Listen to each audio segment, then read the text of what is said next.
सर्वांना जय जिनेंद्र. विषय श्री इष्टोपदेश ग्रंथ, श्लोक क्रमांक 37 व 38. मंगलाचरण. जय श्री ओम नमः सिद्धेभ्यः. जय श्री ओम नमः सिद्धेभ्यः. जय श्री ओम नमः सिद्धेभ्यः. नमो अरहन्ताणं, नमो सिद्धाणं, नमो आयरीयाणं, नमो उवज्झायाणं, नमो लोये सव्वसाहूणम्. यस्य स्वयं स्वभावाप्तिरभावे कृत्स्नकर्मणः तस्मै संज्ञानरूपाय नमोस्तु परमात्मने. नमोस्तु परमात्मने.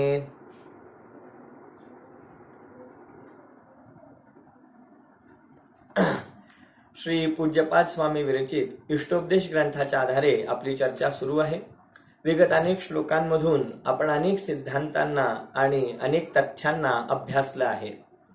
मी आपल्या सर्वांना हे सांगू इच्छितो की इष्टोपदेश ग्रंथामधील हे एक एक श्लोक म्हणजे अद्भुत अद्भुत आत्मानुभवाच्या खाणी आहेत. खऱ्या अर्थाने साधक जीवाला, ज्याला पूर्वीच्या श्लोकामध्ये योगी असं म्हटलेलं आहे, या आत्म प्राप्तीसाठी इच्छुक झालेल्या जीवाला आवश्यक असणारी सर्व साधन सामुग्री, आवश्यक असणारी सर्व ज्ञानमय सामग्री या श्लोकांमध्ये एकत्रित करण्यात आलेली आहे. परंतु हेही लक्षात घेतलं पाहिजे की या ग्रंथाचं स्वरूप अतिशय संक्षेपामध्ये सांगण्यात आलेलं आहे. म्हणजे एक एक गोष्ट, एक एक तथ्य हे गागर में सागर या पद्धतीने अतिशय कमी शब्दांमध्ये एका श्लोकामध्ये सामावण्यात आलेला आहे. आणि त्यामुळे या श्लोकांचा विस्तार आपण जितका करू तितका कमी आहे. परंतु वेळेची मर्यादा आणि हा ग्रंथ वेळेत पूर्ण करण्याचं एक प्रयोजन या अनुषंगाने आपण एका व्याख्यानामध्ये एक श्लोक या पद्धतीने हा ग्रंथ अभ्यासत आहोत. पण हे लक्षात घेतलं पाहिजे की खरोखर यामध्ये असणारी विषयवस्तू ही केवळ एका अशा व्याख्यानामध्ये पूर्ण करणं असंभव आहे. खूप सारं मर्म, खूप सारा विषय हा पूज्यपाद स्वामींनी आपल्या प्रचंड व्यासंगाने एका श्लोकामध्ये भरण्याची किमया करून दाखवलेली आहे. आणि म्हणून या विषयांचा विस्तार आपल्याला अन्य महान ग्रंथांमध्ये सुद्धा पाहायला मिळतो. तेथून आपण अधिक जाणून घेतला पाहिजे आणि अन्य आपल्याला जेव्हा अनुकूलता मिळेल तेव्हा आपण निश्चितच या माध्यमातून अशा प्रकारच्या विषयांना अधिक विस्ताराने जाणण्याचा यत्न करूया. तर आज आपण 37 आणि 38 असे दोन श्लोक एका व्याख्यानात पाहणार आहोत. कारण या दोन श्लोकांची संगती एकमेकांशी बसत असल्यामुळे ते दोन श्लोक आपण एका वेळी पाहणार आहोत. आतापर्यंत आपण हे शिकलो की गुरु हे निमित्त मात्र आहेत. पुरुषार्थी जीव जेव्हा स्वतः आपल्या योग्यतेने आत्मपुरुषार्थाला प्राप्त करतो तेव्हा हे गुरु बाह्य निमित्त म्हणवले जातात. आणि जी साधना आहे ती शिष्याला स्वतःच्या पुरुषार्थानेच करायची आहे.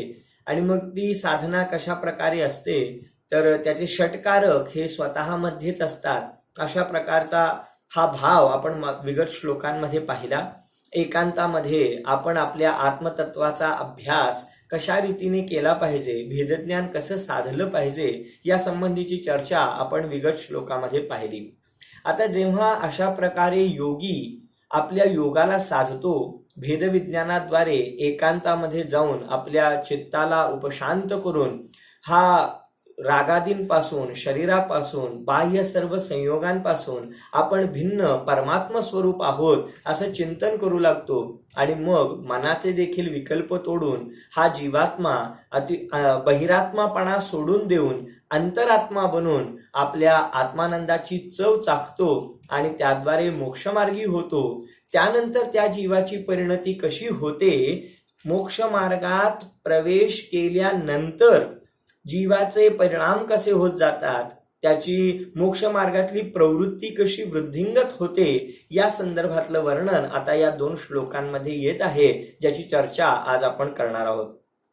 पुन्हा एकदा मी आपल्याला हे सांगू इच्छितो की सर्व बाह्य संयोग, सर्व समस्त बाह्य पदार्थ आणि आत्मा यांचं स्वरूप पहिल्यांदा शास्त्राद्वारे समजावून घेऊन त्याद्वारे तत्वनिर्णय करून मग एकांतामध्ये आत्मसाधना करून जेव्हा जीव मोक्ष मार्गामध्ये प्रविष्ट होतो म्हणजे आत्मसाक्षात्कार करतो, आत्मश्रद्धान करतो, त्याच्यानंतर मोक्ष मार्गामध्ये एकदा प्रवेश केल्यानंतर मग मोक्षाकडे जाणारी जी वाटचाल आहे ती कशा प्रकारे होते याचं संक्षेपामध्ये वर्णन या 2 श्लोकांमध्ये केलेलं आहे.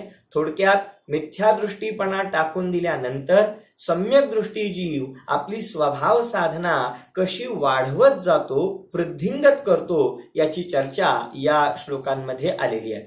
पूर्वीचा चर्चेचा विस्तार हा मिथ्यादृष्टी जीवाने, संसारी जीवाने आत्मसाक्षात्कार कसा करावा, त्यासाठी आवश्यक काय काय उपाय आहेत, त्यासाठी आवश्यक गोष्टी काय काय आहेत की ज्यांना जाणून घेतल्याशिवाय त्या आत्मानुभवाची बैठक तयार होऊ शकत नाही, या संदर्भातलं विस्ताराने वर्णन मागील श्लोकांमध्ये आलं होतं. त्यांचा विचार केल्यानंतर मग ध्यानाची गोष्ट आली, त्याद्वारे जीव भेदविज्ञानाद्वारे आत्मपुरुषार्थ साधतो त्याची गोष्ट आली. आता पुढचा टप्पा की हा आत्मानुभवी जीव आपला आत्मानुभव संपन्न करीत करीत तो मोक्ष मार्ग कसा वाढवत जातो याची चर्चा या 2 श्लोकांमध्ये आलेली आहे. आता मी आपल्याला 3 टप्पे सांगितले, त्यापैकी हा 3रा टप्पा आहे की आत्मानुभव झाल्यानंतर जीवाचा विकास. तर आपण आज 37 आणि 38 क्रमांकाचा श्लोक पाहूया, तत्पूर्वी त्यांचं पठण करूया. यथा यथा समायाति संवित्तौ तत्त्वमुत्तमम् तथा तथा न रोचन्ते विषयाः सुलभा अपि. यथा यथा न रोचन्ते विषयाः सुलभा अपि तथा तथा समायाति संवित्तौ तत्त्वमुत्तमम्. अतिशय सुलभ असे हे 2 श्लोक आहेत. यांच्यामध्ये एकदा मोक्षमार्ग प्रकट झाल्यानंतर जीवाची परिणती काय होते हे अतिशय मार्मिक शब्दांमध्ये श्री पूज्यपाद स्वामींनी सांगितलेलं आहे. पाहूया शब्दार्थ. यथा यथा म्हणजे जसजसे, समायाती, समायाती याचा अर्थ प्रकट होतो, येतो, अवतरित होतो. संवित्तौ, संवित्तौ म्हणजे ज्ञानामध्ये किंवा अनुभवामध्ये. तत्वम उत्तमम, उत्तमम तत्वम, उत्तम असं तत्व, शुद्धात्मरूप तत्व. तथा तथा तसतसे. न रोचन्ते म्हणजे रुचत नाहीत, आवडत नाहीत. विषयाः सुलभाः अपि, विषयाः विषयभोग, भोगोपभोग. सुलभा अपि सुलभ सुद्धा. आता बरोबर पुढचा श्लोक असाच आहे, फक्त क्रम बदललेला आहे. यथा यथा जसजसे. न रोचन्ते रुचत नाहीत, आवडत नाहीत. विषयाः सुलभाः अपि, विषय म्हणजे विषय भोग, सुलभ असणारे सुद्धा. तथा तथा तसतसे. समायाती म्हणजे ज्ञाना येतं, प्रकट होतं. संवित्तौ ज्ञानामध्ये, अनुभवामध्ये. तत्वम उत्तमम उत्तम असं तत्व. हा झाला शब्दार्थ. अन्वयार्थ खूप सुलभ आहे, खूप सुंदर आहे, जाणून घेण्यासाठी अतिशय आनंददायक आणि आल्हाददायक असा हा विषय आहे.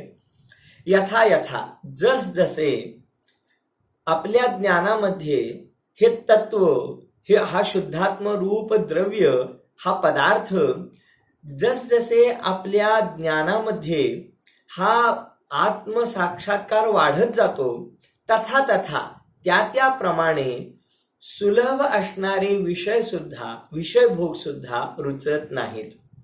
आणि पुढच्या श्लोकामध्ये फक्त क्रम बदलून सांगितलं. जसजसे आपल्याला सुलभ असणारे भोगोपभोग रुचत नाहीत, त्यातच तसा हा शुद्धात्मा आपल्या अनुभवामध्ये अधिकाधिक येत जातो. पाहूया आता अर्थ विस्ताराने. या श्लोकांमध्ये इतकं अद्भुत असं अमृत भरलेलं आहे की आचार्यदेव म्हणतात, एकदा जर का या जीवाला आपल्या शुद्धात्म स्वरूपाची धून लागली, भेद विज्ञानाचा याला उत्साह जागृत झाला की मग असा जीव, त्या जीवाला जसजसं त्या शुद्धात्म्याकडे तो आकृष्ट होतो, तस तसा त्याला बाह्य सुलभ असणारे, संयोगामध्ये असणारे हे विषय भोग सुद्धा रुचत नाहीत. कारण तो आता शुद्धात्म तत्वाचा रसिक होतो. 5 इंद्रियांच्या विषय भोगांचा तो रसिक राहत नाही, त्याला तत्संबंधी आकर्षण वाटत नाही. काही काळ तो या संसारामध्ये राहील सुद्धा, काही काळ तो या घरगृहस्थीमध्ये राहून आपल्या जबाबदाऱ्या पूर्ण करेल सुद्धा, परंतु त्याची या बाह्य पदार्थांसंबंधी अनंत आसक्ती सुटल्या वाचून राहत नाही. तो ज्ञातादृष्टा राहून काही काळ या विषय भोगांमध्ये रमल्यासारखा दिसतो, परंतु एकदा जर त्याला या विषय भोगांमधली सुखबुद्धी तुटली, त्याला त्यामध्ये सुख नाही हे एकदा त्याने तत्व निर्णय केला आणि त्याला खरोखर आत्मतत्वासंबंधीचं श्रद्धान झाल्यामुळे तत्संबंधी सुखाची चव चाखण्यात आली की मग तो त्या आत्मतत्वाचाच रसिक होतो. तो त्याचा अधिकाधिक आश्रय घेत जातो आणि तो जसजसा आत्मतत्वाचा आश्रय घेत जातो तसतसं त्याचं बाह्य विषय भोगांबद्दलचं आकर्षण हे हळूहळू कमी होत जातं. हे या श्लोकामध्ये पूज्यपाद स्वामींना सांगायचं आहे. पहा, यामध्ये शब्द आलेला आहे संवित्तौ तत्वमुत्तमं समायाती. जसजसं आपल्या अनुभवामध्ये हे शुद्धात्म तत्व अवतरित होत जातं तसतसं हे सामान्य रीतीने सहज पुण्योदयाने उपलब्ध असणारे विषयभोग सुद्धा ज्ञानी जीवाला रुचत नाहीत. तर हे तत्व म्हणजे काय? पहा, खूप सुंदर विषय आहे की हा उत्तम असा तत्वरूप पदार्थ आपल्या अनुभूतीमध्ये येतो असा विषय इथे मांडलेला आहे. तर हे तत्व कसं आहे? तर हा शुद्धात्मा सर्व प्रकारच्या संयोगांनी रहित आहे. कारण हे संयोग घर, कुटुंब, पैसा, दागदागिने, बँक बॅलन्स, वस्त्राधिक, आपलं शरीर इतकंच नव्हे तर क्रोध, मान, माया, लोभासारखे आपल्याच आत्म्यामध्ये उत्पन्न होणारे हे विकारी भाव, या समस्त संयोगांपासून हा शुद्ध आत्मा अत्यंत भिन्न आहे. आणि अशा शुद्ध आत्म्याचं ध्यान सामायिकाद्वारे योगीजन एकांतामध्ये बसून करतात. त्या शुद्ध आत्मद्रव्याचा आश्रय घेतात. काय अद्भुत आहे! तर हा उत्तम असा तत्वरूप पदार्थ कसा आहे? तर तो 2 प्रकारे आपण समजून घेतलं पाहिजे.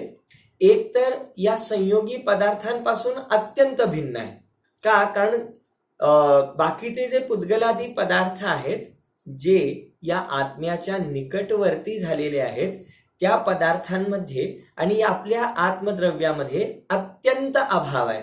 अत्यंत अभाव म्हणजे कोणताही संबंध नाही. अशा प्रकारे हे सर्व पुद्गल पदार्थ आपल्या आत्म्यापासून प्रकट भिन्न आहेत. प्रकट भिन्न आहेत म्हणजे स्पष्ट भिन्न आहेत. त्यांची स्पष्टता आपण मागील श्लोकांमध्ये पाहिलेली आहे.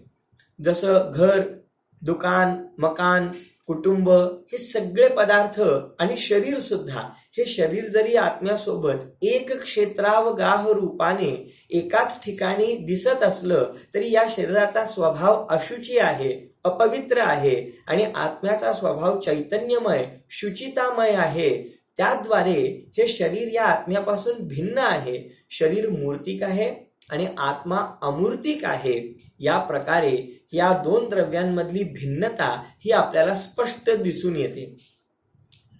सर्वात महत्वाचा भाग म्हणजे भावकर्म. भावकर्म म्हणजे आपल्याच आत्म्यामध्ये प्रकट वर्तमान अवस्थेमध्ये उत्पन्न होणारे क्रोधादी कषाय भाव. आता हे आत्म्याच्या स्वरूपामध्ये येतात की नाही? आत्मा या विकारी भावांशी एकरूप झालेला आहे की नाही? तर त्याचं उत्तर समजावून घेणं म्हणजे आत्मा तत्व आहे हे समजावून घेणं. खूप सुंदर, थोडासा सूक्ष्म विषय आहे हे, बरोबर आहे, परंतु हा सूक्ष्म विषय समजून घेतल्याशिवाय आपल्याला भेद विज्ञानाची कला साधता येणार नाही. मी उदाहरणाद्वारे अतिशय सोपं करून सांगतो. पहा, आत्मा आणि शरीर हे प्रकट भिन्न आहेत हे आपण ओळखू शकतो, परंतु आत्म्यामध्ये उत्पन्न होणाऱ्या इच्छा, भावना, कषाय भाव, विकारी भाव हे सुद्धा आत्म्यापासून भिन्न आहेत. हे कसं ओळखता येईल? तर त्यासाठी हे आत्म्यामध्ये उत्पन्न होतात हे खरं आहे, परंतु तरी देखील ते आत्म्याचे स्वभाव रूप नाहीत. ते आत्म्याचे स्वरूप नाहीत. हे कशा प्रकारे, जसं पाणी आहे आणि ते पाणी गरम केलेलं आहे, तर ते गरम इतकं आहे, उष्ण झालेलं आहे, अग्नीच्या संयोगामध्ये आणल्यामुळं ते पाणी अतिशय गरम झालेलं आहे. आणि असं गरम पाणी जर एखाद्या व्यक्तीनं सेवन केलं, एखाद्या व्यक्तीनं गरम पाणी प्यायला तो, तर काय होईल? निश्चितच त्याचं तोंड भाजेल. आता पाण्याचा स्वभाव कसा आहे? शीतल आहे, थंड आहे. परंतु पाण्याचा स्वभाव शीतल असला तरी त्याची प्रकट अवस्था ही उष्ण आहे. आता पहा किती सुंदर आहे की पाण्यामध्ये उष्णता आहे हे खरं आहे, पाण्याची सध्याची स्थिती उष्ण झालेली आहे हे खरं आहे, उष्णताही आहे आणि ती उष्णता पाण्याशी तन्मय झालेली आहे हे देखील खरं आहे. परंतु उष्णता जरी असली ती त्या पाण्याशी सध्या एकरूप तन्मय जरी झालेली दिसत असली तरी ती उष्णता पाण्याचा स्वभाव नाही हे देखील तितकंच सत्य आहे. कारण अग्नीच्या संयोगामधून ते पाणी थोडंसं दूर झालं तर ते पाणी उष्ण राहत नाही, ते आपोआप थंड बनतं. ते थंड करण्यासाठी वेगळं काही करावं लागत नाही.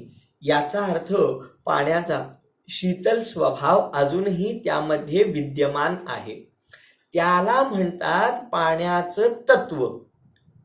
लक्षात आलं का? पाण्याचं तत्व म्हणजे पाणी उष्ण आहे हे खरं आहे, उष्णता आहे हे देखील सत्य आहे, आणि ती उष्णता पाण्याशी एकरूप झाली आहे हे देखील सत्य आहे. परंतु इतकं होऊन सुद्धा ती उष्णता म्हणजे पाण्याचा स्वभाव बनलाय का? नाही, अजूनही पाण्याचा स्वभाव शीतलच आहे. अगदी त्याचप्रमाणे रागादी विकारी भाव आहेत की नाही? आहेत. ते विकारी भाव सध्या आत्म्याच्या पर्यायीमध्ये उत्पन्न झालेत की नाही? झालेत. ते आत्म्याच्या पर्यायीमध्ये एकरूप झालेत की नाही? झालेत. पण तरी सुद्धा आत्म्याचा स्वभाव या रागादी विकारी भावांपासून भिन्नच आहे. आत्म्याचा स्वभाव ज्ञान दर्शनमयच आहे, चैतन्यमयच आहे. आत्म्याच्या पर्यायीमध्ये अवस्थेमध्ये हे विकारी भाव उत्पन्न झाले, म्हणून आत्मा विकारी झाला, आत्म्याचा स्वभाव विकारांनी युक्त झाला असं अजिबात नाही आहे. कर्मांच्या संयोगामधून हा आत्मा दूर झाला की हा आत्मा आपोआपच केवळ ज्ञानी होतो, आपल्या स्वभावाला प्राप्त करतो, वितरागतेला प्राप्त करतो. यावरून लक्षात येतं की हा विकार, हे सगळे समस्त विकारी भाव अजूनही आत्म्याचे स्वभाव बनलेले नाहीत. हा सगळा भाव पूज्यपाद स्वामींना उत्तमम तत्वम याद्वारे सांगायचा आहे. आता जेव्हा मुनिराज, मी आपल्याला एक सामान्य प्रश्न विचारतो, जेव्हा मुनिराज सामायिक करत असतील, ध्यान करत असतील, तेव्हा त्यांना ध्यानामध्ये अनुभवामध्ये येणारा आत्मा कसा अनुभवात येत असेल? रागी, द्वेषी, क्रोधाने युक्त, कषायांनी युक्त असा आत्मा अनुभवण्यामध्ये येत असेल की शुद्ध, शांत, सुखमय असा अतींद्रिय ज्ञानाने आणि सुखाने युक्त असा अनाकुल स्वरूपी आत्मा अनुभवण्यामध्ये येत असेल? निश्चितच आपलं हेच उत्तर असेल की ध्यानामध्ये जेव्हा मुनिराज बसतात तेव्हा त्यांना शुद्ध आणि सुखमय आत्माच अनुभवण्यामध्ये येत असेल. बस त्याचंच नाव आहे उत्तमम तत्वम. आता येथे पूज्यपाद स्वामी सांगतात, जसा हा उत्तम तत्वानी म्हणजे आपल्या रागादी विकारी भावांनी रहित, शरीराने रहित, समस्त परपदार्थांनी रहित, संयोगी भावांनी रहित असा हा शुद्ध आत्मा, सुख स्वभावी आत्मा, ज्याला इथं म्हटलंय उत्तमम तत्वम, असा उत्तम तत्वमय आत्मा संवित्तौ समायाती म्हणजे आपल्या अनुभवामध्ये येऊ लागतो, तेव्हा साहजिकच बाह्य विषय भोग, बाह्य ही सुख सामग्री, इंद्रियांचे भोगोपभोग ज्ञानी जीवाला रुचत नाहीत, आपल्याला ते रुचिकर वाटत नाहीत. ओहो, अद्भुत आहे. थोडासा याचा विस्तार आणखी करता येऊ शकतो की त्याला अनेक शास्त्रांमध्ये नावं आलेली आहेत की हा आत्मा आपल्या ज्ञानादी अनंत गुणांशी नित्य तादात्म्य संबंध ठेवून आहे, आणि हा आत्मा पर्यायीमध्ये उत्पन्न झालेल्या या विकारी भावांशी अनित्य तादात्म्य संबंधाने युक्त आहे. दोन्ही तादात्म्य संबंध आहेत, एकमेक झाल्यासारखे आहेत, परंतु हा आत्मा आपल्या गुणांना कधीही सोडत नाही, त्यागत नाही. गुणांनी रहित झाला तर आत्म्याचं अस्तित्वच राहणार नाही. त्यामुळे हा आत्मा आपल्या अनंत गुणांशी एकरूप आहे, सदाकाळ एकरूप आहे. म्हणून त्या आत्म्याच्या गुणांचा आणि आत्म्याचा नित्य तादात्म्य संबंध आहे. याउलट आत्म्यामध्ये मोह, राग, द्वेष, भाव उत्पन्न झालेले आहेत आणि त्यामुळे ते आत्म्याशी एकरूप झाल्यामुळे तादात्म्य आहेत, परंतु ते नित्य नाही आहेत, अनित्य तादात्म्य आहेत. म्हणजे उत्पन्न होतात, नष्ट होतात, उत्पन्न होतात, नष्ट होतात. आणि एक वेळ अशी दशा येते की हे सगळे विकारी भाव कायमचेच नष्ट होतात. म्हणून या विकारी भावांना आत्म्याशी अनित्य तादात्म्य संबंध सांगितलेला आहे. आणि हा आत्मा या संपूर्ण विकारी भावांपासून स्वतःला पुरुषार्थाद्वारे सदा काळासाठी वेगळा करू शकतो, भिन्न करू शकतो आणि स्वतःला अनंत सुखमय करू शकतो. या अपेक्षेने येथे म्हणतात की हा सर्व द्रव्यकर्म, भावकर्म आणि नो कर्म यांनी रहित असा शुद्ध आत्मतत्व जसा जसा ज्ञानी जीवाच्या अनुभवामध्ये येऊ लागतो तसतसा त्याचा अतींद्रिय आनंदाचा भोग वाढत जातो. आणि जसजसा त्याचा शुद्धात्म्याचा आश्रय वाढत जातो, आपोआपच त्याचे बाह्य संयोगांकडचे लक्ष, बाह्य संयोगांकडची त्याची प्रवृत्ती ही कमी कमी होत जाते. त्याला सहज सुलभ उपलब्ध असणारे विषय भोग सुद्धा रुचिकर वाटत नाहीत. त्याचं मन त्या भोगोपभोगांमध्ये रमत नाही. तर हा या श्लोकांमधला जो मध्य भावार्थ आहे तो मी आपल्याला सांगितला. ओहो, अद्भुत आहे खरोखर. या आपल्या आत्मद्रव्यासाठी आपलं शुद्धात्म तत्व हे शरण्य आहे. म्हटले ना की शुद्धात्म अरुपंच गुरु जगमे शरणो दोय, की या आत्म्यासाठी दोघे जण शरण आहेत, एक आपला शुद्धात्मा आणि एक पंचपरमेष्ठी. वास्तवामध्ये पंचपरमेष्ठी सुद्धा व्यवहाराने शरण आहेत, निश्चयाने खरोखर शरण्य तर आपला शुद्ध आत्माच आहे. आणि म्हणून पाठशाळेमध्ये आम्ही मुलांना शिकवतो ना की पंचपरमेष्ठींची शरण घेणं म्हणजे काय, तर त्याचं उत्तर आहे जो जीव पंचपरमेष्ठींना ओळखून त्यांनी सांगितलेल्या मार्गाद्वारे जातो आणि आपल्या आत्म्याचा आश्रय घेतो त्यालाच पंचपरमेष्ठींची खरी शरण घेणं म्हणतात. जो पंचपरमेष्ठींच्या शरणी गेला आणि त्यानं आपल्या आत्म्याची शरण घेतली नाही तर त्याने खरोखर पंचपरमेष्ठींची शरण घेतली नाही. का घेतली नाही? कारण पंचपरमेष्ठी म्हणतात आम्ही आमच्या आत्मस्वरूपामध्ये लीन होणार आहोत आणि म्हणून तुझं सुद्धा हे कर्तव्य आहे की आम्ही जसा आमच्या आत्म्याचा आश्रय घेतला तसा तू सुद्धा तुझ्या आत्म्याचा आश्रय घे. आणि म्हणून खऱ्या अर्थानं शरण्यभूत प्रत्येकाला आपला शुद्ध आत्माच आहे. आणि जेव्हा असा हा जीव आपल्या आत्मानंदामध्ये रमतो, त्याचा परिचय करून घेऊन तेथेच स्वतःला स्थिर करतो, मग त्याला हे बाह्य विषय भोग की जे नश्वर आहेत, क्षणिक आहेत, आदी मध्य अंतामध्ये केवळ क्लेश उत्पन्न करणारे आहेत, स्वभावाच्या विरुद्ध आहेत आणि आकुलता स्वरूप आहेत, दुःखच देणारे आहेत, असे 5 इंद्रियांचे विषय भोग मग या जीवात्म्याला त्या अतिंद्रिय आनंदापुढे अतिशय खुजे वाटतात, निरर्थक वाटतात. आणि मग तो जीव आपल्याकडे शुद्ध आत्म्याचा अतिंद्रिय उपलब्ध असताना तो या विषय भोगांकडे जात नाही, मग त्याला त्यांची महत्ता उरत नाही. हा भाव येथे सांगत आहेत.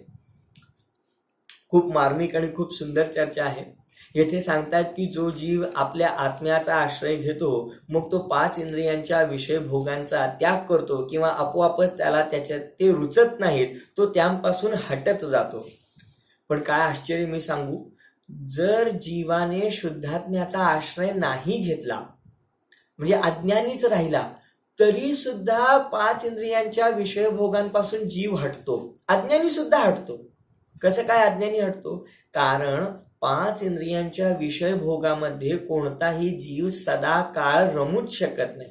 उदाहरणार्थ खूप चांगले भोग्य पदार्थ आहेत, खूप चांगले चांगले चविष्ट पदार्थ खायला आवडतात.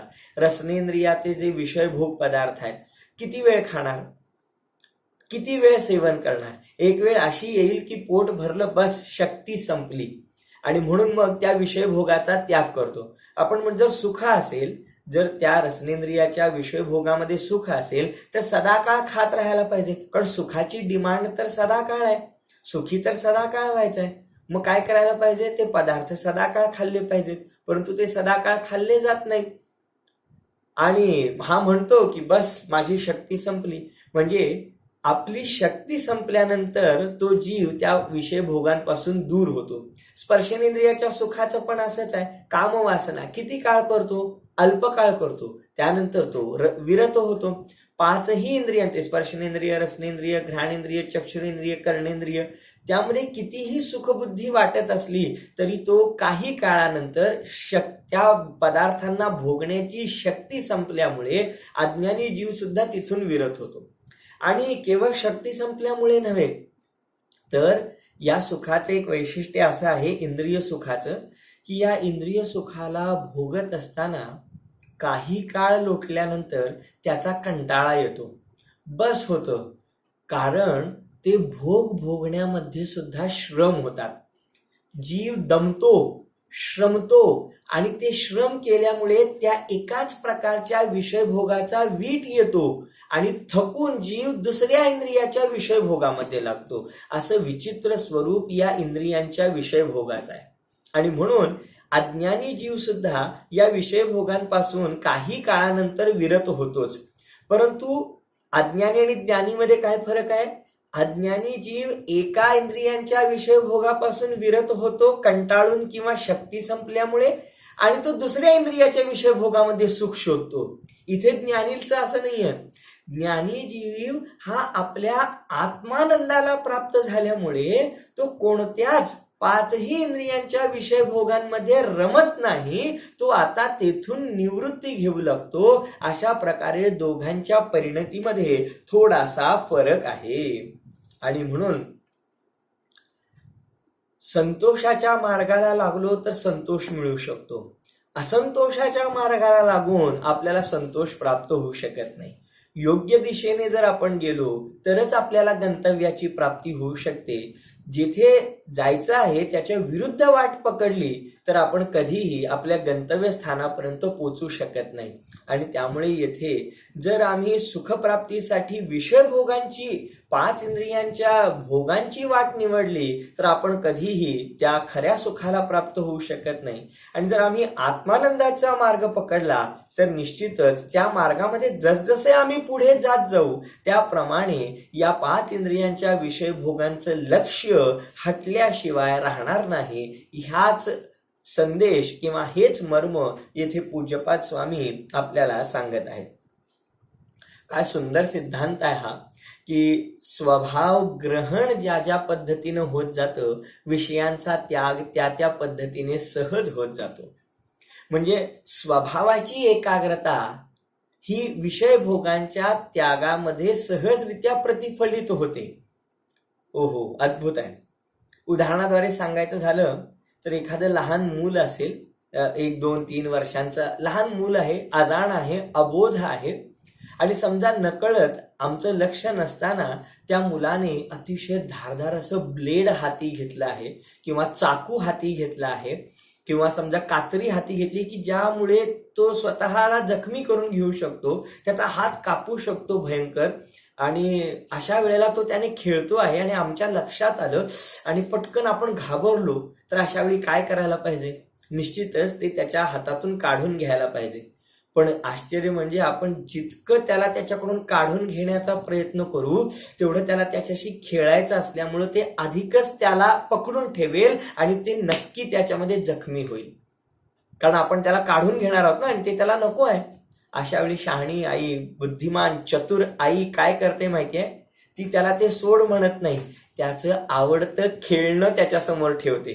ते खेळणं समोर धरलं की ते मूल पटकन हातातली ती धारदार वस्तू टाकून देतं आणि ते खेळणं पकडायला जातं. म्हणजे मुलाला आवडतं खेळणं जर दिलं तर ते हातातलं सहज टाकून देतं. अगदी त्याच पद्धतीने येथे जीवात्म्याला अनंत सुखदायक आत्मा उपलब्ध झाला तर तो सहजच त्या तुच्छ अशा इंद्रिय विषय भोगांकडचं लक्ष सहज सोडून देतो. हा महासिद्धांत येथे पूज्यपाद स्वामी सांगत आहेत. अरे, ज्याला अधिक उत्कृष्ट, अधिक महिमामय, अधिक पवित्र वस्तू प्राप्त झाली तर मग तो ती दुसरी क्षुद्र वस्तू जी की अत्यंत अशुचितामय आहे किंवा आकुलतामय आहे, निकृष्ट आहे, क्षुद्र आहे, अशी वस्तू तो जीव का बरं घेईल?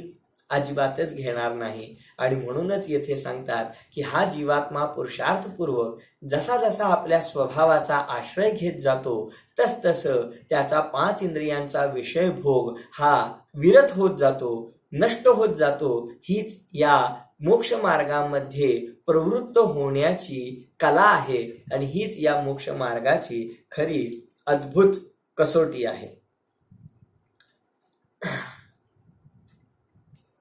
खूप सुंदर वर्णन या श्लोकांमध्ये आलेलं आहे आणि खूप सुंदर तथ्य याच्यामध्ये आलेले आहेत.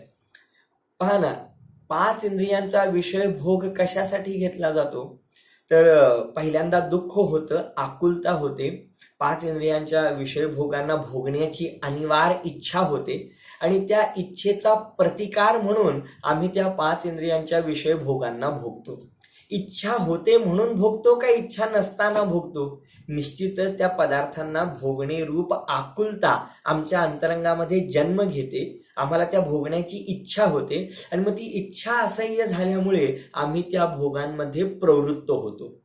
म्हणजे ही इच्छा म्हणजे एक प्रकारे रोग आहे आणि त्या रोगावरचा इलाज म्हणून आम्ही औषध म्हणून त्या 5 इंद्रियांच्या विषय भोगांना भोगतो, जेणेकरून ते भोगल्यानंतर तरी का होईना आमची ती इच्छा संपून जाईल, हा आमचा त्या पाठीमागचा भाव आहे.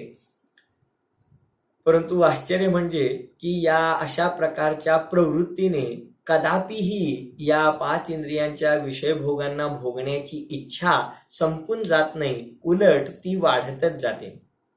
मी आपल्याला एक प्रश्न विचारतो की रोग झाल्यानंतर त्याचं औषध घेतलं जातं आणि रोगाचं शमन केलं जातं, रोगाला बरं केलं जातं, बरोबर ना? रोग झाला की त्या संबंधी औषध घेतलं जातं आणि त्या रोगाला बरं केलं जातं. म्हणजे रोग वाईट आहे आणि औषध चांगलं आहे, कारण ते रोगापासून आपल्याला बरं करतं. आता मी एक प्रश्न विचारतो की रोगी जीवाला म्हणजे त्या मनुष्याला, रुग्णाला रोग चांगला वाटतो की औषध चांगलं वाटतं? म्हणजे त्याच्यासाठी उपकारक काय आहे? रोग उपकारक आहे की औषध उपकारक आहे? तुम्ही म्हणाल यात काय विचारण्यासारखं आहे, औषधच उपकारक आहे. परंतु चतुर व्यक्ती ना रोगाला चांगलं मानतो ना औषध घेण्याला चांगलं मानतो. काय सांगितलं? चतुर व्यक्तीसाठी रोग सुद्धा नको आहे आणि रोगाचं औषध सुद्धा नको आहे. का? कारण औषध कडू आहे. ते औषध घेत राहणं हे इष्ट नाही आहे. इथे इष्टोपदेश आहे, इष्ट नाही आहे. रोग पण इष्ट नाही आहे आणि रोगाचं औषध घेणं सुद्धा इष्ट नाही आहे. कारण रोगाचं औषध घेणं हे निरोगी दशेला सांगत नाही, ते रोगमय दशेलाच सांगतं. लक्षात येते काय सांगायचं आहे? म्हणजे ज्याप्रमाणे चतुर व्यक्ती रोगाला देखील अनिष्ट मानतो आणि ते कडू कडू औषध सेवन करण्याला पण अनिष्ट मानतो, भलेही तो औषध घेतो आहे परंतु ते औषध घेत राहण्यासाठी औषध घेत नाहीये, परंतु कधी एकदा हे औषध घेतो आणि माझा हा रोग बरा होतो, जेणेकरून मला हे पुढे औषधच घ्यावं लागू नये यासाठी तो औषध घेतो आहे. अगदी त्याचप्रमाणे रोगही हानिकारक आहे, रोगही अनिष्ट आहे आणि रोगाचं औषध सुद्धा अनिष्ट आहे. केवळ निरोगी निरामय दशाच इष्ट आहे.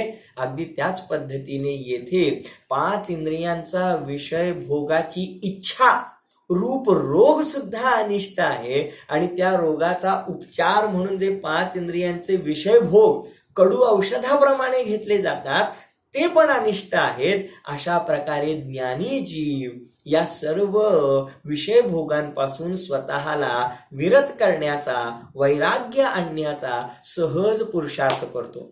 सहज का म्हणतो आहे? जबरदस्ती नाही आहे, कारण त्याहीपेक्षा उत्कृष्ट वस्तू आता मिळालेली आहे आणि त्यामुळे तो सहजच त्या 5 इंद्रियांच्या विषय भोगांपासून विरत होतो. अद्भुत अद्भुत तथ्य आहे. मला तर या श्लोकांचा स्वाध्याय करताना इतका आनंद येतो. हे 2 श्लोक माझ्या जीवनामध्ये अतिशय क्रांतिकारी आहेत. यामध्ये इतके महत्वपूर्ण सिद्धांत या 2 श्लोकांना समजावून घेतल्यानंतर आपल्याला कळतात. म्हणजे पहिला सिद्धांत हा समजतो की बाबा रे, जसजसा हा शुद्धात्मा आपल्या अनुभूतीमध्ये व्यक्त होत जाईल, प्रकट होत जाईल, तसतसे हे विषयभोग आमच्या जीवनामधून हटत जाणार आहेत. त्यांच्या संबंधातली आमची रुची संपत जाणार आहे. याच्यावरून पहिला सिद्धांत हा होतो की कुठलंही परिवर्तन एकदम घडणार नाहीये, क्रमशः विकास होणार आहे. म्हणजे या 5 इंद्रियांच्या विषय भोगांचा त्याग एका क्षणात होणार नाहीये. त्यासाठी त्याची प्रतिपक्षीभूत वस्तू, शुद्धात्म्याचा आश्रय, तो जसजसा वाढत जाणार आहे, आमचं वैराग्य त्या प्रमाणात वाढत जाणार आहे आणि आमच्या जीवनामधून हे पापमय कृत्य सुद्धा सहजरित्या हटत जाणार आहे. हा महासिद्धांत या श्लोकांमधून सहज आपल्याला कळून येतो. म्हणजे आमच्या तरुण बांधवांना हे समजून घेतलं पाहिजे की कोणताही त्याग असा अचानक एकदम होत नाही. पहिल्यांदा त्या पाठीमागचं लॉजिक, त्या पाठीमागची महिमा, त्या पाठीमागचा बेस आम्हाला समजून घेतला पाहिजे. काही वेळेला असं होतं की धर्म करायचं म्हणजे हे सोडा, ते सोडा, हे करायचं नाही, हे खायचं नाही, या पद्धतीने केवळ क्रियात्मक त्यागालाच धर्म म्हटलं जातं. आणि धर्मामध्ये प्रारंभामध्ये अगदी सुरुवातीला धर्म प्रवेशा इच्छुक जीवाला सुद्धा अशा प्रकारच्या अटी शर्ती घातल्या जातात. आणि काही वेळेला जीव इतरांच्या प्रेरणेनं, इतरांच्या सांगण्यानं अशा प्रकारे काही वस्तूंचा त्याग वगैरे करताना सुद्धा दिसतो. परंतु तो देखादेखी त्याग असतो. त्याच्या जीवनामध्ये तो संकल्प फार काळ टिकत नाही, असा अनुभव आहे. का टिकत नाही? कारण अजून त्याचा धर्मामध्ये प्रवेश झालेला नाही, त्याला अजून वस्तू स्वरूप माहिती झालेलं नाही, त्याला वस्तू स्वातंत्र्य माहिती झालेलं नाही, त्याला भेद विज्ञान म्हणजे काय माहिती झालेलं नाही आणि त्याने केवळ वस्तूंचा त्याग करायचा संकल्प केलाय. आणि त्यामुळे काय होतं की त्याला तो त्याग का करायचा, त्याच्यापासून लाभ काय आहे, त्याग करण्यापाठीमागची भूमिका काय आहे, त्याद्वारे त्याचं फळ काय मिळणार आहे, या संदर्भातली व्यवस्थित माहिती नसल्यामुळे त्याचा तो संकल्प बऱ्याच वेळा टिकत नाही आणि मग धर्म अवघड आहे अशा प्रकारे समजून घेऊन आमचे तरुण बांधव त्याच्यापासून बाजूला जाताना दिसतात. याचा अर्थ मला हे त्याग वगैरे करायचे नसतात असं सांगायचं नाहीये. त्याग निश्चितच केला पाहिजे, परंतु तो त्याग समजून उमजून झाला असेल तर तो निश्चितच अधिक काळ टिकतो आणि त्या त्यागाचंच फळ खऱ्या अर्थानं विशुद्ध रीतीनं मिळू शकतं. देखादेखी इतरांच्या सांगण्यावरून जो काही 5 इंद्रियांच्या विषयभोगांचा त्याग केला जातो त्याचं फळ आपल्याला उत्कृष्ट मिळू शकत नाही. परंतु तोच त्याग समजून उमजून बुद्धिपूर्वक त्या पाठीमागची कारण मीमांसा जाणून घेऊन आणि इथे म्हणतात त्याप्रमाणे आपल्या आत्म्याचा आश्रय घेतल्यानंतर होत असेल तर निश्चितच त्याचं नाव व्यवहार धर्म सांगितलेलं आहे आणि त्याद्वारे जीवाचा मोक्ष मार्ग सांगितलेला आहे. तर अशा प्रकारे हा महत्वाचा बोध इथं आपल्याला मिळतो की 5 इंद्रियांच्या विषयभोगांचा त्याग तर नियमाने होतो, करायचाच आहे, परंतु त्याची गती ही कशावर अवलंबून आहे? त्याची गती आम्ही जितकी पॉवर, जितकी ऊर्जा, जितकं समर्पण आम्ही आमच्या शुद्ध आत्म्याच्या आश्रयामध्ये लावणार आहोत, बस तितक्याच प्रमाणात या 5 इंद्रियांच्या विषयभोगांपासून आमची गाडी यू टर्न होणार आहे, बदलणार आहे आणि आमची परिणती त्या 5 इंद्रियांच्या विषयभोगांपासून बदलणार आहे. आणि हा एका रात्रीत, एका झटक्यात होणारा बदल नाही आहे. आमची जसजशी शुद्धात्म प्रवृत्ती वाढत जाणार आहे, आमचा पुरुषार्थ वाढणार आहे, आमचं ध्यान वाढणार आहे, त्या प्रमाणात आमच्या या शुद्ध परिणतीच्या आधारे, शुद्धोपयोगाच्या आधारे या 5 इंद्रियांच्या विषयभोगांपासून आमचं चित्त हटत जाणार आहे. किती सुंदर शब्द वापरलेत पूज्यपाद स्वामींनी. विषयाहा सुलभा अपि, म्हणजे सुलभ असणारे विषय सुद्धा. म्हणजे खूप कमवायला जायला पाहिजे, खूप आम्ही प्रयत्नपूर्वक विषय भोग गोळा केले पाहिजेत असं नाहीये. सहजरित्या म्हणजे जे पूर्वकृत पुण्याच्या उदयाने सहज उपलब्ध असलेले पदार्थ आहेत की ज्यांना मिळवण्यासाठी आम्हाला खूप मोठी धावपळ करावी लागणार नाहीये, खूप काबाड कष्ट करावे लागणार नाहीयेत. जीव त्याच्या मागे तर लागतच नाही. एकदा जर याला आत्म्याची अनुभूती आली आणि तो त्याच्यामध्ये वाढत वाढत चालला, अणुव्रती झाला, प्रतिमांचं ग्रहण करू लागला, तर आपोआपच त्याची खूप काहीतरी 5 इंद्रियांच्या विषयभोगांना मिळवण्यासाठीची अनंत आकुलता संपतेच. पण इथे शब्दप्रयोग वापरलेत विषयाहा सुलभापि, सहज सुलभ असणारे, फार काही प्रयत्न न करता अनायास पूर्वकृत पुण्याच्या उदयाने प्राप्त झालेले विषय भोग सुद्धा आता त्याला रुचिकर वाटत नाहीत, कारण त्याही पेक्षा उत्कृष्ट वस्तू ही त्याला सहजरित्या उपलब्ध झालेली आहे. हा अर्थ झाला 37 क्रमांकाच्या श्लोकाचा, की ज्याच्यामध्ये असं सांगितलं की जसजसा हा जीव आपल्या अनुभूतीमध्ये उत्तम उत्तम शुद्धात्म तत्वाला ग्रहण करत जातो, तसतसा या ज्ञानी जीवाला विषय भोगांची लोलुपता राहत नाही, आसक्ती राहत नाही, मोह उरत नाही, त्याच्यामध्ये सुख वाटत नाही, आणि मग तो त्यांच्या त्यागासाठी सहज स्वयंस्फूर्त कोणाच्याही जबरदस्ती शिवाय सहजरित्या त्या 5 इंद्रियांच्या विषय भोगांच्या त्यागाला सहजरित्या तयार होतो, आणि त्याचा तसा तो त्याग सहज असल्यामुळे सार्थक आहे, उपादेय आहे, मोक्ष मार्गामध्ये कार्यकारी आहे. ओ हो, अद्भुत. म्हणजे मला हवं आहे, पण मला हवं आहे, परंतु जबरदस्ती मी त्या पदार्थाचा त्याग करत असेल तर मला त्याचं फळ कसं मिळणार सांगा. उदाहरणार्थ पोट खराब झालेलं आहे, पोटामध्ये पोट बिघडलेलं आहे, आणि अशावेळी डॉक्टर सांगतात की तुम्ही 1 दिवस काहीही खायचं नाही, तुम्ही उपाशी राहायचं पोट व्यवस्थित होण्यासाठी. मग बोला, त्यावेळेला आपल्याला उपवासाचं फळ मिळणार की नाही? उपवास केलेल्याचं फळ मिळणार की नाही? आपण काहीही खाल्लेलं नाहीये, काही पिलेलं नाहीये. का नाही मिळणार? तुम्ही म्हणाल ना, का नाही मिळणार? का नाही मिळणार? कारण बाबा रे, तो उपवास जबरदस्ती केलेला आहे, त्याच्यामध्ये आम्ही आमची आत्मशक्ती लावलेली नाही, खाण्याची इच्छा संपलेली नाही आहे, जबरदस्ती सोडलेला आहे. अगदी त्याचप्रमाणे जेथे आमच्या 5 इंद्रियांच्या विषयभोगाची इच्छा संपलेली नाही आणि तरी सुद्धा जर आम्ही त्याचा त्याग करत असू तर त्या त्यागाचं नाव त्याग नाही आहे. आणि याउलट आपल्या शुद्ध आत्म्याच्या आश्रयपूर्वक सहजच निराकुल होऊन, निर्मोही होऊन त्या आनंदाच्या अधिक प्राप्तीसाठी या 5 इंद्रियांच्या विषयभोगामध्ये आसक्ती न राहिल्यामुळे सहजच ते सुटत असतील तर या जीवाचा मोक्ष मार्ग प्रशस्त होणार आहे, त्यामध्ये त्याला उत्कृष्ट फळाची प्राप्ती होणार आहे, आणि त्याचा तसा त्यागच खरा त्याग आहे, अन्यथा त्या त्यागाचं नाव खरं त्याग नाही. तर हा 37 क्रमांकाचा श्लोक झाला. 38 क्रमांकाचा श्लोक बरोबर क्रम आचार्यांनी बदललेला आहे. जसजसे हे विषय भोग रुचिकर वाटत नाहीत तसा हा शुद्ध आत्मा अनुभूतीमध्ये येत जातो. क्रम बदललाय. आपल्याला प्रश्न पडला असेल की तो श्लोक क्रम बदलून का लिहिला असेल. मी याच्यावरती खूप विचार केला आणि मला खूप आनंद वाटला याच्या मागचं तथ्य जाणून घेऊन, की हा श्लोक एवढ्यासाठी असा लिहिलेला आहे की बाबा रे, जसजसा तू आत्म्याचा आश्रय घेत जाशील तसतसे हे विषय भोग तुला रुचिकर वाटणार नाहीत.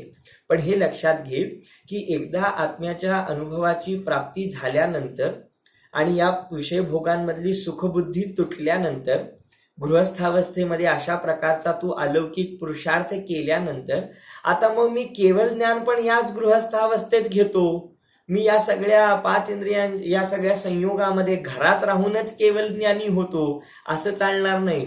जर तुला आपल्या आत्म्याचा आनंद वाढवायचा असेल, त्याची शरण वाढवायची असेल, त्याद्वारे होणारा अतिंद्रिय आनंद वाढवायचा असेल, तर मग तू या सगळ्या विषयभोगांपासून विरक्त झालं पाहिजेस. त्यांच्यामध्ये निश्चय व्यवहाराची अद्भुत संधी आहे.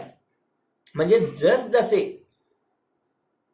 सुरुवातीला प्रारंभिक भूमिकेमध्ये प्रारंभिक भूमिकेमध्ये जसा जसा आत्म्याचा आश्रय वाढत जातो तसा विषयभोगांकडचा कल संपतो, आणि नंतर ठराविक स्थितीनंतर जसजसा विषयभोगांकडचा कल कमी कमी होत जातो तस तसा शुद्धात्मा अधिक अधिक अनुभूतीमध्ये येत जातो. ओ हो, अद्भुत आहे.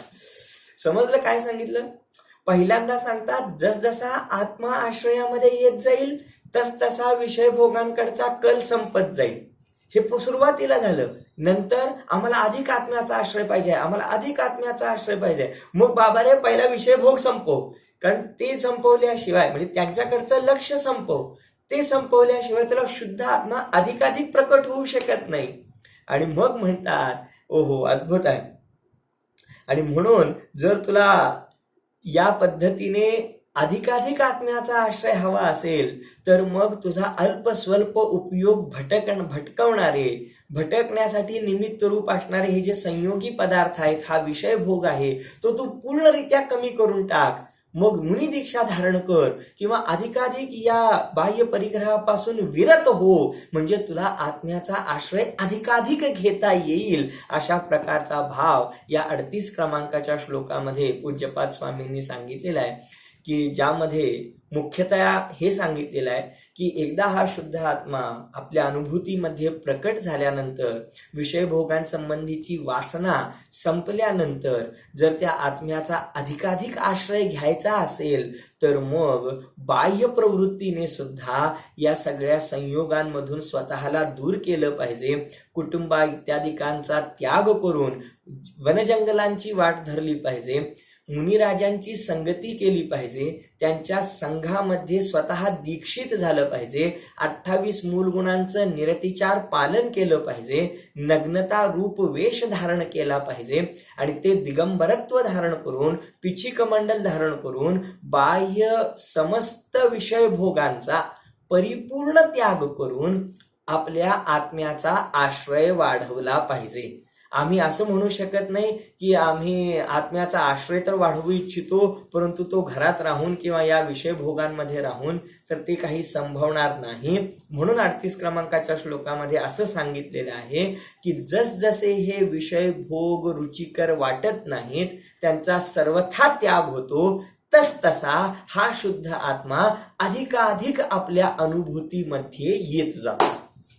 अशा प्रकारे त्याच पदांचा, त्याच वाक्यांचा क्रम बदलून आचार्य भगवंतांनी महान कृपा केलेली आहे आणि आपल्याला 2 भिन्न भिन्न सिद्धांत आपल्याला समजावून सांगण्याचा यत्न केलेला आहे. आपण आपल्या विशिष्ट पात्रतेद्वारा या दोन्ही श्लोकांचं जे मर्म आहे ते मर्म समजावून घेऊन, त्या पाठीमागे असणारा विशुद्ध भाव जाणून घेऊन मोक्ष मार्गामध्ये जीवाची प्रवृत्ती आणि परिणती कशा प्रकारे होत जाते हे समजावून घेण्याचा यत्न करून आपला मोक्ष मार्ग प्रशस्त करावा या मंगल भावनेने ओम नमः. या वाणी के ज्ञान से सोझे लोकालोक, सो वाणी मस्तक नमो सदा देत हूँ ढोक, सदा देत हूँ ढोक. जलो द्वादशांगमयी जिनवाणी माता की जय, जिन धर्म की जय.